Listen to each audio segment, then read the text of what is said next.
मैंने जो पहले अपने 2 प्रीलिम्स दिए थे, वहाँ पे मेरे जीएस में 50 नंबर आए थे, which means that I failed them by a very very comfortable margin. तो ऐसे में when I was giving my third prelims, I resolve to myself कि I will really figure out कि भाई इस एग्जाम में चाहिए क्या। And I figured it out so much so कि भाई अगले 4 प्रीलिम्स जो मैंने दिए in my third, fourth, fifth and sixth attempts, I cleared all of them by a comfortable margin of 15 to 20 marks. I also cleared civil services exam 2 times. Now, after all of this information and all of this knowledge that I have about the exam, if I was to prepare again for this exam, how would I go about preparing? That's the topic of today's video. इसमें अब एक और interesting चीज add हो जाती है कि आज की डेट में आपको AI टूल्स अवेलेबल हैं। चैट जीपीटी का जो गो सब्सक्रिप्शन है that is available to everyone for free for the next 1 year. So if I was preparing again, I would want to make use of these AI tools because they are very, very helpful. How would I think about my preparation if I had to begin again is the discussion. Let's get started. So in order to clear prelims, you need to first and foremost understand the purpose of prelims. The purpose of prelims at best is to thin the crowd. What does this mean? कि भाई बहुत लोग civil services exam के लिए apply करते हैं. A lot of them are not very serious. So therefore UPSC does not want to check all of their answer sheets. Crowd को हटाओ. एंड क्राउड को हटाने के लिए naturally this exam is hectic and intense. It is not a knowledge test, right? More than that, it is a test of whether you can think under pressure. And इसके लिए हमें कुछ basic चीजें करनी है. सबसे पहले हमें ध्यान रखना है that reading more is not equal to scoring more. एक बार ये चीज आपको समझ आ जाती है तो then the rest of the journey becomes slightly easier. Now this is going to be a thinking video. In that it means कि I will tell you how to think about this exam, but the actual thinking you still have to do for yourself. Problem अब यहाँ पे ये है कि बहुत से लोग ये चीज़ नहीं करना चाहते हैं क्योंकि सोचने में एफर्ट लगता है. But there is a good news too. If you're still watching at this point, you are ahead of the competition. 50% लोग को आप ऑलरेडी पीछे छोड़ चुके हो. क्यों? क्योंकि they're not patient enough and don't have enough of a focus to watch even 2-3 minutes into a video. So, congratulations, and let's talk about the 3 core skills that you need in order to clear prelims. Now, the first skill that you need to develop is the ability to figure out whether you're working in the right direction. क्योंकि देखो hard work हमें करना है, but working in the right direction is much more important than just hard work. क्योंकि 12 घंटे अगर मैं काम कर रहा हूँ गलत चीज पे तो मुझे वो आउटपुट आएगा ही नहीं. एंड यहाँ पे एक बहुत सिंपल सी चीज हमें समझनी है कि जीएस में जो सब्जेक्ट्स हमारे होते हैं they can be divided into 2 parts, static and dynamic. Static subjects हैं पॉलिटी, इको, ज्योग्राफी, हिस्ट्री. क्यों? क्योंकि यहाँ पे 60 to 70% ऑफ द क्वेश्चंस जो आते हैं हमारे वो बेसिक कॉन्सेप्ट्स पे आते हैं जो कि ईयर ऑन ईयर चेंज नहीं होते. पॉलिटी में आपसे पूछ लिया जाएगा रोल ऑफ स्पीकर, पॉलिटी में आपसे पूछ लिया जाएगा रोल ऑफ पार्लियामेंट, इकोनॉमी में आपसे इन्फ्लेशन पर सवाल पूछ लेंगे, ज्योग्राफी में आपसे बेसिक ओशियोनोग्राफी या एटमॉस्फेयर से रिलेटेड सवाल पूछ लेंगे, हिस्ट्री में वही बेसिक चीजें नेशनल मूवमेंट के आसपास आती हैं. ऑन दी अदर हैंड जो ये हमारे डायनामिक सब्जेक्ट्स हैं इनमें इतनी नई इंफॉर्मेशन आ जाती है कि भाई अगर मैं इसके पीछे भागने लगूं, जो कि काफ़ी इंस्टीट्यूट्स आजकल प्रमोट करते हैं कि नहीं यही सब्जेक्ट्स हैं जो आपको पेपर निकालेंगे, नहीं, बेसिक चीज़ आपको करनी है. ये जो 60 to 70% रिपीट हो रहा है यहाँ गलती नहीं करनी है. इस पे फोकस अगर हुआ, अगर ये 100% आप कर पाते हो कि भाई यहाँ गलती नहीं हुई, you will get across. But on the other hand, if I focus here, there is no guarantee that I'll get the marks. To understand this better, let me show you a couple of questions. Now, this is a question from Prelims 2025 जो कि is asking you about the Majorana 1 chip. Now, Majorana 1 chip जो थी हमारी, that is a chip which came out on the 19th of February. मतलब 2-3 months before your exam. तो no matter what class you do कि भाई हम करवा देंगे, ये होगा वो होगा, यहाँ पे इतना up to date information पूछा जा रहा है कि भाई there is no way that I can be 100% prepared. On the other hand, look at this question number 27 from geography in the same year. Very basic, isotherm से related है, NCERT में सीधा इमेज दी हुई है, हर साल ऑलमोस्ट इसी topic के आसपास ही सवाल पूछ लेते हैं. And not just that, let's look at question number 28. Basic question अगर आपने ज्योग्राफी पढ़ी है तो आप पोरोसिटी वर्सेस परमिएबिलिटी में डिफरेंस जानते हो, सीधा सीधा क्वेश्चन हो जाता है. गोकुल मिशन आप बोल सकते हो कि it was a fact based question, sure, छोड़ दो, बट 4 में से अगर एक क्वेश्चन ज्योग्राफी में ऐसा आ रहा है, because this is also a very basic question number 29, so then it becomes easier for me to score marks by covering the very basic sources. तो पॉइंट क्या है यहाँ पे?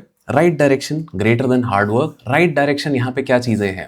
बेसिक सोर्सेज, उसके अलावा और करने की कुछ जरूरत नहीं है, कोई फैंसी पीडीएफ लेने की जरूरत नहीं है, कोई मतलब नहीं है. Basic sources into 5 times. जितनी बार ज्यादा कर सकते हो उतना अच्छा है. 3 times at least you have to do. If you can do it more, even better.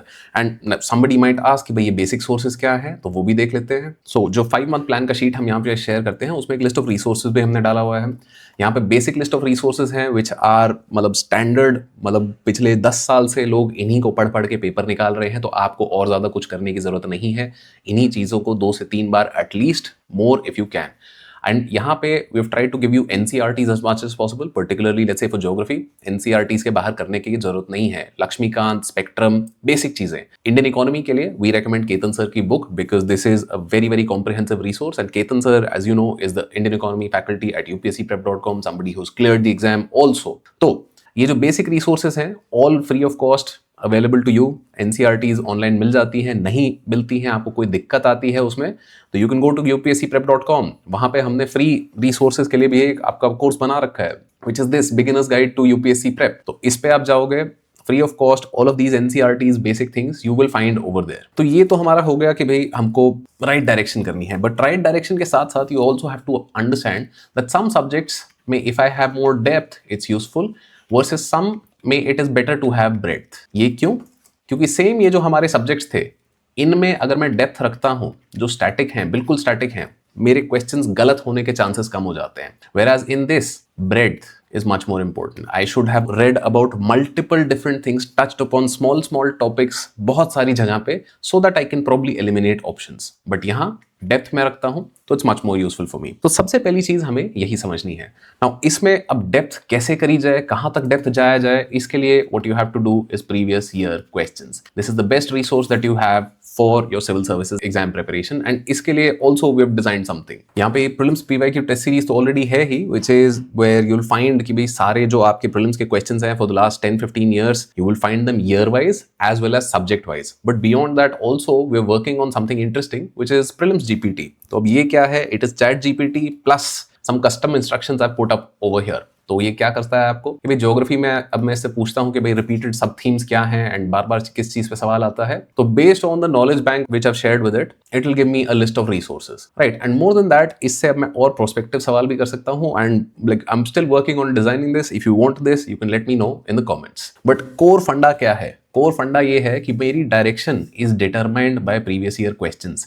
बार बार जिस चीज पे सवाल आ रहे हैं मुझे उस चीज पे ज्यादा फोकस करना है रादर देन फिगरिंग कि भाई 800 पन्ने की लक्ष्मीकांत है. सारी 800 पन्ने नहीं पढ़ने हैं आपको सिंपली फोकस करना है on the things that are the most important. And वो कैसे पता चलेगा? Through previous year questions. Now इसमें एक और सवाल आ जाता है कि भाई when will I know that I have done enough? This is something that you realize after you are able to solve 80 to 90% of the previous year questions. Now keep in mind, previous year questions में भी a lot of the times current affairs से related questions आ जाते हैं. इन questions को हमें इतना ज़्यादा जोर नहीं देना है. मतलब to look at an example, let's see this question from prelims of 2022. Question number 84. अब इसमें एक ऑप्शन है हमारा यहाँ पे number 3. Goa has the largest floating solar photovoltaic plant in India. इसका जवाब जो है पिछले 3 साल में 3 बार बदल चुका है कि भाई currently it is Omkareshwar in MP. But अगर मैं इसी चीज को करता हूं कि भाई इन 2022 तो then it was NTPC Ramagundam. सी नेचुरल सी बात है, ऑप्शन मेरा गलत हो गया, बट अब इतना करंट अफेयर्स रिलेटेड है कि मुझे इस पे दिमाग नहीं लगाना है. मुझे क्या फोकस करना है कि भाई ओशिनोग्राफी पे बार बार क्या सवाल आ रहे हैं, वहां पे मैं जाऊं. फॉर एग्जाम्पल एटमोस्फेयर पे बार बार क्या सवाल आ रहे हैं, वहां पे मैं जाऊं. क्योंकि ये बेसिक चीजें जो हैं जो बार बार रिपीट होती हैं, these are the things that I want to focus on at my priority. So that's the first skill. Let's talk about the next one. Now, the next thing that I want to talk about is something that took me 2 years to figure out. And I'm sure बहुत सारे लोग आप में से अभी भी यही कर रहे हैं, which is you're making a lot of notes for prelims. And notes भी कैसे कि भाई मतलब 2-2 कलर के पेन से, पेंसिल से, डायग्राम्स, मतलब ये सब यहाँ पे करने की जरूरत नहीं है. मतलब for particularly prelims, you don't need notes. And इसका एक बहुत अच्छा कारण है कि भाई प्रीलिम्स के लिए जो हम बेसिक किताबें कर रहे हैं, लेट्स से लक्ष्मीकांत कर रहे हैं या मैं स्पेक्ट्रम कर रहा हूँ. स्पेक्ट्रम तो एनी विच वे चैप्टर के एंड पे ही आपको ढेर सारी समरीज दे दी जाती हैं, तो वो जो समरीज हैं make the use of them. अब उसके अलावा लेट्स से ज्योग्राफी की अगर हम बात करते हैं तो ज्योग्राफी में ये किताब है जैसे India physical environment. Now this is a book which is 97 pages total, right. And वो 97 पेजेस में इंडेक्स विंडेक्स और मतलब ये सब पीछे सबका सामान हटा के अगर मैं बात करूं तो मतलब प्रोबेबली लेस देन 90 पेजेस, जिसमें फिर फुल पेजेस के ये मैप्स हैं. तो इफेक्टिवली 60-70 पन्ने की मेरी ये किताब है. isn't it much better if I just read the whole thing again? And अगर मैंने short notes, margin notes इसमें बना रखे हैं, for example, natural vegetation का ये chapter है, and इसमें मैंने क्या किया है कि भाई tropical, evergreen, semi evergreen forest के जो मतलब examples हैं, trees कौन से हैं, मैंने यही लिख लिए हैं. ऐसे ही आप देखोगे कि भाई जो हमारा river basin drainage का हमारा chapter है, उसमें मैंने साइड में मार्जिन में यही लिख लिया है कि भाई where is it rising and what is the most important thing about this river. Point क्या है, इतनी छोटी सी किताब है, इसके भी अब अगर मैं नोट्स बनाने लगूंगा तो I am wasting a lot of time. However, it does not mean that I am not making any notes for prelims. You need to make notes, but make notes for factual और comparative info. बहुत ज़्यादा अगर कोई factual info हो जाती है, let's say for example, जैसे लक्ष्मीकांत के 70 to 80 पेजेस हमारे होते हैं जहाँ पे constitutional, statutory and non statutory bodies दी हुई हैं जिनका ऑलमोस्ट सिमिलर सा स्ट्रक्चर है कि भी there is somebody who appoints, there is somebody who removes, there are some powers, there are some articles, there are some laws. Comparative table एक बन सकती है, and this is a table that even I have shared multiple times before. Now, not just this, if there is something that will be really benefit from this sort of a comparative analysis, like for example, bar bar questions हमारे आते हैं money bill and finance bill pay, तो अगर ordinary bill, money bill, finance bill को इस तरीके से मैं लेके चलता हूं कि भाई इंट्रोडक्शन कौन कर सकता है, प्रेसिडेंट का रोल क्या है, राज्यसभा की पावर क्या है, पैसेज होता है नहीं होता है, तो this is something that helps me understand. And this is something that I really want to do. इसके मैं नोट्स बना रहा हूं, क्यों? Because making the notes is helping me understand this topic, not because मैं पूरी किताब को दोबारा छाप रहा हूं. तो making notes for prelims in particular has to be very selective. हर चीज का नोट नहीं बनाना है. मुझे किन किन चीजों का नोट बनाना है? कंपेरेटिव इन्फो, करंट अफेयर्स के डेफिनेटली मुझे नोट बनाने हैं क्योंकि this is a very very factual, fact heavy subject, and I will even show you कि if I had to go about it कैसे बनाते हैं. Finally we have to make notes from test mistakes. तो एक example लेते हैं current affairs का, किस तरीके से I would have gone about making my notes for current affairs if I was giving another attempt. Let's take an example. The app that I am using for this is Adobe का जो Acrobat reader है, उसका जो free version मिलता है, that is all that I am using. And let's see, core magazine में reading, because core magazine we have designed for the very simple purpose कि भाई this is something that I would have read if I was preparing again. क्यों? क्योंकि concise है, precise है, only what matters है, and the idea is made by people who have extensive experience with the exam. तो best part about this is कि very very concise, 80-85 pages है एक महीने का, which is what I would have looked for. Too much information का कोई फायदा नहीं है. I want to read broadly but not 150 pages a month. Now coming to let's say the first, ये अब पॉलिटी एंड गवर्नेंस का let's say मैं पढ़ रहा हूं यहाँ पे. तो एंटी डिफेक्शन लॉ कि भाई यहाँ पे न्यूज में क्यों आया कि भाई supreme court has pulled up Telangana speaker for delaying disqualification. Purpose क्या है? तो this is the important part. अब ये न्यूज आइटम जो है generally will not be asked in prelims because I have scene previous year questions, नहीं आते ऐसे सवाल. सवाल क्या आता है? एंटी डिफेक्शन पे आएगा. Okay, 52nd amendment act, 10th schedule, ये चीजें मुझे ध्यान रखनी है. More importantly grounds for disqualification. This is something that I want to now copy. Right, copy text मैंने कर लिया. मर्जर का एग्जेम्पशन है, कुछ और चीजें अगर यहाँ पे आ जाती हैं, ठीक है, मैं देख लेता हूँ. Decision maker will be speaker, and judicial review में कि भाई speaker does not enjoy constitutional immunity, impact of the whip system. अब ये वाली जो चीजें हैं, ये like a good revision for my provisions, but सवाल नहीं आते इससे ज्यादा because I have seen the previous year questions. Democratic consequences, legislature becomes approval body, ठीक है, reform possibilities, limit anti defection to confidence, no. Okay fine. Now what do? I come back to the table of content.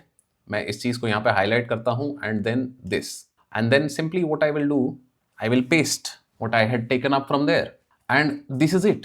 मैंने इसको यहाँ पे paste कर दिया. अब मुझे पूरा वो जाके दोबारा पढ़ने की जरूरत नहीं है. मुझे याद है anti defection, grounds for disqualification क्या थे, ये चीजें थी. यहाँ पे अब again there is an assumption. I have not written 52nd AA because I would have remembered that. X schedule, एक बार ये चीज मैंने लिख ली, तो now I don't really need to go and read that whole thing all over again. Let's take another example. ये Rajya Sabha chairman वाला. तो राज्यसभा चेयरमैन पे हम आ जाते हैं. कॉन्टेक्स्ट क्या है? विंटर सेशन में sharp debates on impartiality, XYZ. ठीक है, कोई मतलब नहीं है हमको, इस चीज से सवाल नहीं आते. सवाल कैसे आते हैं? CP Radhakrishnan 15th vice president has assumed office. तो again this is something that recently happened. Vice president Jagdeep Dhankhar retired, election हुआ दोबारा, नए वाइस प्रेसिडेंट के अगेंस्ट इशू चल रहा है. तो अब यहाँ पे क्या चल रहा है? हमें इलेक्शन होता कैसे है एंड कॉन्स्टिट्यूशनल प्रोविजंस क्या है, ये हमें जानना है. तो article 63 office of the VP, article 65 vice president to act, article 66 चाहिए हमें यहाँ पे, election by an electoral college of members from both houses of parliament, state legislatures have no role in this. तो ये चीज को मैं फिर से कॉपी कर लूंगा. Right, issue of chair's neutrality, opposition raise concerns. अब देखो प्रीलिम्स में ये टाइप के सवाल नहीं आएंगे, this is a little subjective कि भाई ऑपोजिशन के कंसर्न हो गए, ये हो गए, नहीं। प्रीलिम्स में आपसे प्रोविजन पूछते हैं सीधा सीधा। Declining deliberative quality, now these are also things will be useful as pointers for me in mains. Prelims के लिए यहाँ पे ये जो चीजें हैं ये मेरे लिए इंपॉर्टेंट होगी। तो article 63 and article 66, right.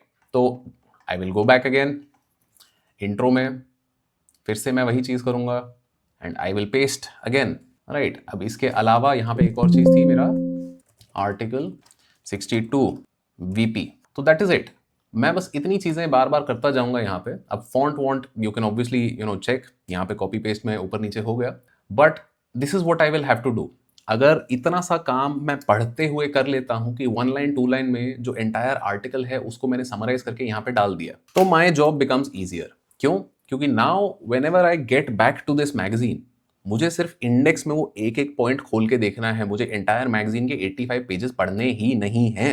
And this is how I am saving my time, क्योंकि प्रीलिम्स में टाइम की किल्लत है। मतलब आपके पास 2 साल होते सिर्फ फिल्म्स की तैयारी करने के लिए, a lot of you would have cleared, but you have less than 5 months, and in that case it becomes very important for us to be focused, for us to prioritize our effort. तो current affairs के लिए I would have done this. तो individually जब आप एक एक note वहां पे ऐसा बना दोगे कि भाई फर्स्ट पार्ट का हमने कर दिया, सेकंड पार्ट का हमने कर दिया, तो एंड प्रोडक्ट हमारा कुछ इस तरीके से दिखेगा कि the entire index covered in these short notes, and all that I have to do to revise an entire month of current affairs will be, मैं बस अपने ये notes पढ़ता पढ़ता चलता रहूं. Now obviously it is going to be slightly time consuming. ऐसा नहीं है कि भाई एकदम से instantly ये सारी चीज हो जाएंगी, but it is going to be much simpler than, let's say, reading an entire 80-page magazine all over again, right? It is definitely going to take less time than that, and that is what we have to do. Which brings us to the third and final skill. The first skill was right direction. I have to be focused. I have to be moving in the right direction. और वो कैसे पता चलेगी? Previous year questions. I have to put in the right effort. हर चीज के notes बनाने की जरूरत नहीं है, काम अपना कम से कम चलो, स्मार्ट वर्क करना है। स्मार्ट वर्क का मतलब ये नहीं कि मैं हार्ड वर्क नहीं कर रहा हूं, but I am focusing on the things that are most important rather than everything. The third thing over here is what ties it all together, और अगर ये नहीं करते हो आप तो बाकी सब फट जाता है, which is you have to do the right practice. Now, what does right practice even mean? Right practice simply means that you understand that there is a difference between giving a test and learning from a test. Those are two very different things. A lot of us give tests and a lot of us don't learn from tests. Giving a test is, think of it as कि भी आप weight loss करना चाहते हो and रोज सवेरे आप अपना weight measure कर रहे हो. You measure a weight, very good, you're giving a test, but just giving a test is not going to help you improve. You have to learn from the mistakes that you're making over here. कि भाई रोज सवेरे आप सिर्फ weight measure अपना कर रहे हो और फिर दिन में जाके मैकडोनल्ड्स के 4 बर्गर पेल रहे हो, तो you are not going to lose weight. So that's the idea over here. Right practice means that I learn from the mistakes that I make in a test. And learning from the mistakes is something that takes reflection, something that will require time. And this is something that not a lot of people do. Basic चीज जो यहाँ पे आप कर सकते हो कि भाई एक सबसे पहली चीज just to get started is, let's say, make a list of कि भाई अगर आपने factual mistake करी या आपने conceptual mistake करी. फैक्चुअल क्वेश्चंस कैसे हैं कि भाई राष्ट्रीय गोकुल मिशन वाला जो क्वेश्चन हमने देखा था, whereas conceptual क्वेश्चन कैसा है, जो isotherm से रिलेटेड क्वेश्चंस है, those are conceptual questions. If I'm making conceptual mistakes, I need to reread again. If I'm making factual mistakes, रट्टा मारने की जरूरत है, कॉन्सेप्ट को एकदम ऐसे समझना है हमें ताकि भाई कहीं पे भी किसी भी फॉर्म में वो कॉन्सेप्ट आ जाए मुझे प्रॉब्लम ना हो. फैक्ट्स में मैं गलती करता हूं तो थोड़ा बहुत मुझे चलता है. Conceptual mistakes, I want to have zero. Factual mistakes, I have to tolerate. This is something that you have to keep in mind. Nobody can remember all facts, and that's what it is. Now, right practice का एक और aspect है, which is that there is the open test trap. A lot of you, as the exam draws closer, you will go and give कि भाई अच्छा इस institute का open test है, अभ्यास ओपन टेस्ट है, ABC का ओपन टेस्ट है, XYZ. Now the problem with this is कि ओपन टेस्ट में क्या होता है, बहुत सारे लोग चीटिंग करते हैं. कोई फायदा नहीं है इस चीज का, but it happens. And since it happens it is demotivating for us because we see कि भाई मैं इतनी मेहनत करके भी मतलब पता नहीं मैं 8,000 10,000 पे आ रहा हूं जहां पे लोग मतलब दे आर स्कोरिंग 190. तो भाई मतलब it's very very demotivating and it's very very easy to lose track of all the things that you have done well. तो ओपन टेस्ट देने हैं दो, I am not saying don't give them, good practice, but please keep in mind that rank is something which is meaningless. That rank is absolutely meaningless. इस test से भी आपको learning लेके चलनी है. The more you learn from this test the better you will be. Now finally, when do I give tests? Do not give tests before you have completed a subject. You give a test when you are done with the subject, not before. क्यों? There is a very simple idea over here. This is also to do with that same point कि भाई if I give a test before I'm fully prepared, I will lose motivation. Number तो आने नहीं है. And ऐसे में फिर मैं अपने आप से सवाल करने लग जाऊंगा कि भाई तुमसे हो नहीं रहा है, ये नहीं है, वो नहीं है. And that is the most detrimental thing that you can do for your preparation. So after you're done with the subject then you give a test. If required, अगर लगता है कि भाई थोड़ा रिविजन और किया है क्योंकि पिछले टेस्ट में जो गलतियां थी उससे सुधार हुआ है, then you give a second test. Full test जब एक बार सारा सिलेबस हो जाए उसके बाद मैं देना शुरू करूं तो then it's the most beneficial for me. And finally, obviously, there is the idea that you want to focus on patterns, not individual mistakes. Individual mistakes का मैं नोट बना के चलूंगा कि भाई मतलब दोबारा मैं वो मिस्टेक रिपीट ना करूं, but I want to bring out the bigger patterns from it. Let me show you an example. Now, these are the mistakes के notes that I made while I was preparing back in 2015 to 2020. And you will notice कि भाई मतलब the granular level of detail which is not very useful. कि भाई अब किसी test series ने मतलब कहीं बाल की खाल उखाड़ने के लिए पूछ लिया कि भाई कॉलोनियल टाइम पे railways were privately manage but government had the option to take over ownership of the lines. I made a mistake, I noted it down. After noting down a lot of mistakes you will notice कि भाई 100+ mistakes मैंने यहाँ पे note करी हुई है. And then at the end I made a list of कि अच्छा बार बार ये न्यूज़पेपर्स पूछे जा रहे थे तो इनका एक अलग से मैंने लिस्ट बना दिया कि अगले टेस्ट से पहले ये दोबारा देख के मैं जाऊंगा, ये गलती मैं नहीं कर रहा. But beyond that what I realized is कि in history I can make some logical sense of what is being talked about. So if I can eliminate two options, I will take a guess. However, let's come to economy.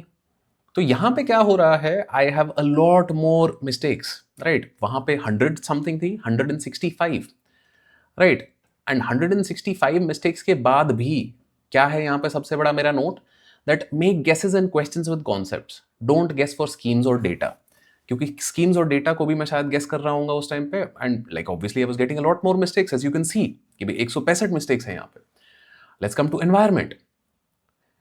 Environment में 200+ mistakes है, even more mistakes I am making. तो what is my learning here? Don't make guesses here. If you know, good, otherwise pass because this is a fact intensive area, not a reason intensive area. तो this is what I mean when I say कि आपको pattern समझने हैं. आपको ये नहीं करना है कि बस मैं गधा मजदूरी करके अपना सारे मिस्टेक्स का कंपेंडियम बनाता रहूं और फिर उनको रटता रहूं. No, it so emerged in my case कि भाई I could not make a lot of sense of environment. तो therefore I said कि भैया इसको जितना अवॉइड करो उतना अच्छा. तो that is what you have to do कि भाई मिस्टेक्स जो आप कर रहे हो उनसे पैटर्न्स इमर्ज होंगे, उन पैटर्न्स को आपको समझना है. And for that I think you can make the use of your analytical tools. Chat GPT का इस्तेमाल करो. एंड इसमें इफ यू वांट कि भाई जो prelims GPT that I am also working on right now, if you want me to give that access, please do let me know in the comments. I'll try and expedite that sooner also. So that is about it. Now in this video I've tried to cover things from the perspective of all of the things that I have known and how they are useful and helpful. And if I had to prepare again, I would do these basic things all over again because I know they work. If in all of this you found something particularly helpful जो आपको लगा कि भाई अच्छा मेरे को ये नहीं पता था, or if you are doing something which I have missed and which might be something very useful, please do share with the rest of us, because it's only by helping people who are in a similar journey as you that we also find help when we need it. So that will be all for this video. All the best on your UPSC journey.